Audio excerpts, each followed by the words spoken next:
The world is diverse and every child's experience of it is unique. Diversity can mean difference in age, gender, sexual orientation, ethnicity, heritage, appearance, religion, spoken languages and capabilities. As children develop socially and culturally, they will experience greater diversity as their worlds expand. Children experience diversity in their developing understanding of ecology and technology, looking at and describing differences and similarities in the made, built and natural worlds.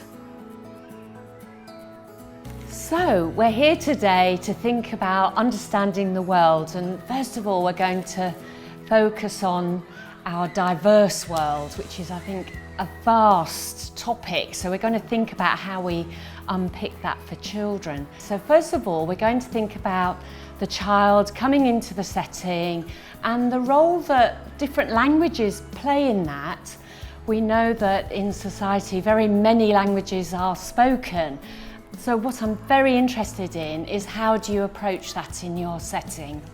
I'm very lucky and privileged in that I have colleagues that speak a variety of languages, which is really useful to be able to draw on, especially when settling children in. Having a familiar language, I think, is really useful.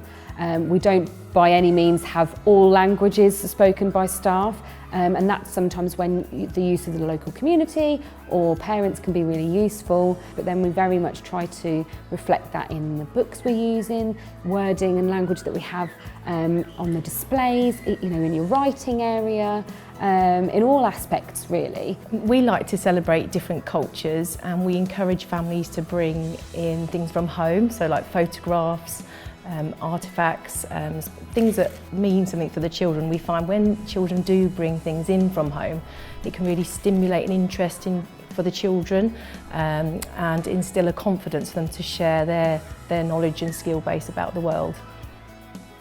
Within a provision where there isn't the diversity, I think the practitioners really need to consider how they can enhance the learning opportunities for all children.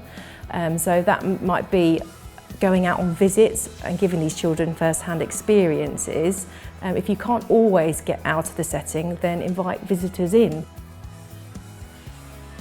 We've thought a lot about how children bring diversity into the settings with their families in terms of spoken language, but they also show difference and diversity in other ways in terms of their capabilities, when a child has additional needs and physical disability. It's important that the early years setting is inclusive for all children. And for children to notice differences, it's right for us to acknowledge them. So we'll ask children, do they recognise similarities, differences, asking open questions, what do you notice? But it's really important for the practitioners to plan an environment that is inclusive for all. If home languages are valued and celebrated within the environment, then this sends a powerful message to the child about their identity. In celebrating diversity, acknowledging and respecting difference is key. This is vital in ensuring that every child feels seen and included, and to know that their experiences make them unique.